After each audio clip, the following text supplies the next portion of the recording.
One of the worst places you can live as a gay man is in the deep south. My name's Alex, and I grew up outside of Richmond, Virginia. I lived in Austin, Texas for a couple years, LA, and now I live in a small town in rural South Georgia. There's one traffic light here, and today I'm going to talk about why it sucks and why I have to leave. But before I get into it, I'm going to talk about the few things that I do like. I'm an introvert and I love having my own space. People are also very friendly here. I'm surprised how easy it is to strike up a conversation. I feel like people love talking here. If you ask someone a question, they're never going to answer in one word. It's just never going to happen. They're going to throw out their life story and they're going to tell you every little detail about it. I also think people are pretty blunt and honest here. I love honesty, so that's been pretty amazing. I don't think they're as blunt as they would be in like New York City, but people are very strong when it comes to their beliefs about politics, religion, yada, yada, yada. People are not going to hold back what they truly feel and think about certain things here. And I think the last good thing has been my testosterone. My testosterone has gone through the roof, dude. I have never felt hornier before, and I don't know what it is. It could be the food, it could be the water. It could also be that everyone here is masculine. People love masculinity. People love the outdoors. People love fishing. People love hunting. People love doing anything outside, working on cars, whatever it is. People love the outdoors here. And I've definitely felt that. But that's kind of a con, or leads me to my first con, is that every gay dude here is so freaking masculine. If you get on the gay dating apps, the number one request people have is that you're masculine. That, or you're going to be a super feminine femboy. There's no in between. I'm a very European dude. I have a very European body. The first thing the guy told me when I met him in Atlanta was how skinny I was. He was so surprised about how skinny I was and thin. I was like, well, I look just like my photos, dude. But it's kind of funny because every Sunday after church, I go over to this lady's house for lunch, and she's been trying to fatten me up for like the last 6 months, but I'm, it's not working. It's not working. I swear, everyone here has like 10 pounds of muscle. Of course, there's like muscle dudes in LA if they're like, fitness models or models, whatever, movie actors. But the average dude, the average European dude, they're thin. They're thin dudes just like me. And when I'm here, I always feel like people assume that I'm super feminine because of the way I look. People assume that I'm more of like submissive, I'm more of a bottom, and it's just kind of put me in an awkward situation because I'm very in between. And when it comes to my masculinity, femininity, and it feels like there's just two extremes. And especially like the other dudes who are feminine, like they're straight up femboys, and it's amazing. They're proud of their identity, but they're super feminine. They like fashion. They like doing their makeup. They like doing their hair. Um, and they identify as a femboy and they have that high pitched voice, or they're trans or a cross dresser.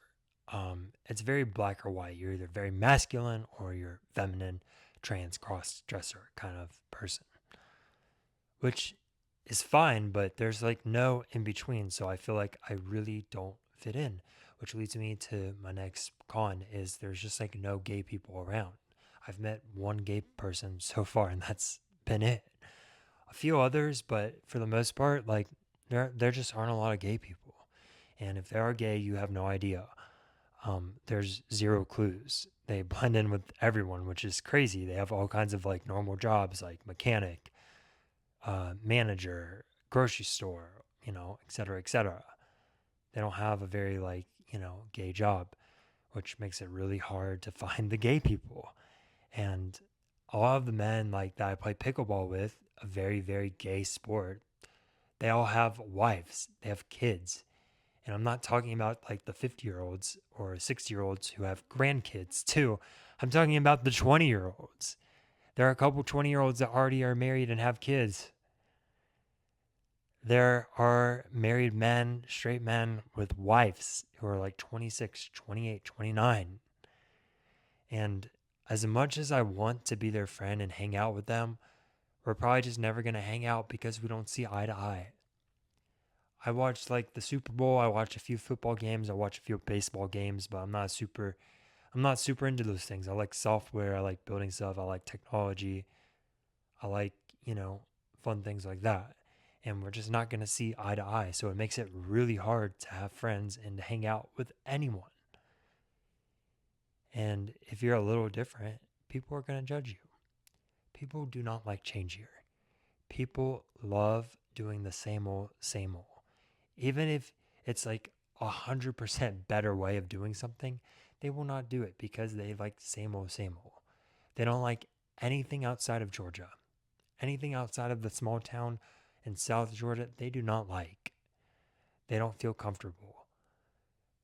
And if you're different, if you're gay, if you're queer, if you're LGBT, if you're neurodivergent, you're ADHD, whatever, people are going to look at you like you're different.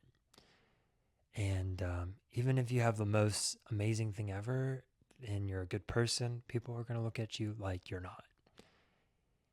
And that kind of leads me into the next con is people, there's so much just like, it's very black and white here.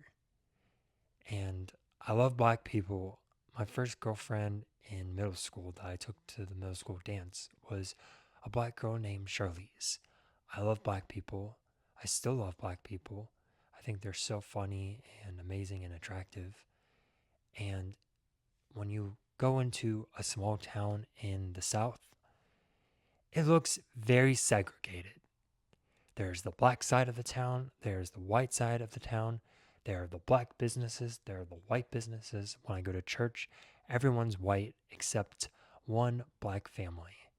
And that woman is suffering, I don't even want to go into it, with cancer and brings all of her kids. And I'm so thankful that we're able to help her. But, that's the only black people I see. And there are black people at pickleball and black people in other things, but it's very black or white. There's no Asian, there's no diversity. The only Asian people are the ones that work at the Asian restaurant. And for someone that loves matcha, it's not the most inclusive or diverse environment. There's a few Mexicans.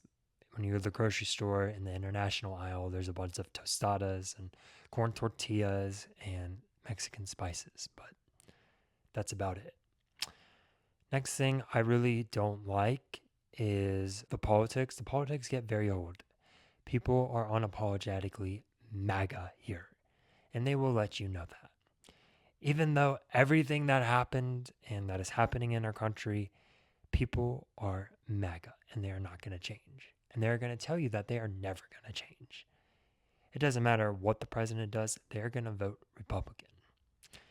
And I could understand choosing Trump over Kamala, but everything that has happened, it just feels like it's starting to have a negative impact on my mental health. I can feel something happening in my brain. I'm losing creativity. I am losing brain cells. And I'm starting to feel bad for people that are like that because they will not change. They will not even talk about another opinion or even think about having another option. It's just not a thing. So that gets very old, which leads me to my next point is they really hate trans people. I went to church. I go to church every Sunday, and I also sometimes go to the Bible study. And in the Bible study, the pastor talks for like 10 minutes about trans people and how trans people have identity problems and masculinity problems and PTSD and environmental problems and how they're confused, how they don't have Jesus. And if they had Jesus, then they want to be trans. And it's like, dude, I have never felt, because I've never really been into politics, but I've never felt so strongly about this. And this is probably the one good thing that has come out of all of the bad things, is that protect the dolls, protect trans people. What the fuck do you want them to do? What do you want them to do about it? This has been such a complex, hundreds of year problem, psychological, physical, developmental, physiological. There are so many factors. It's so complex. What do you want them to do about it? Also, why are you not worrying about all the problems in your life? What about your divorce?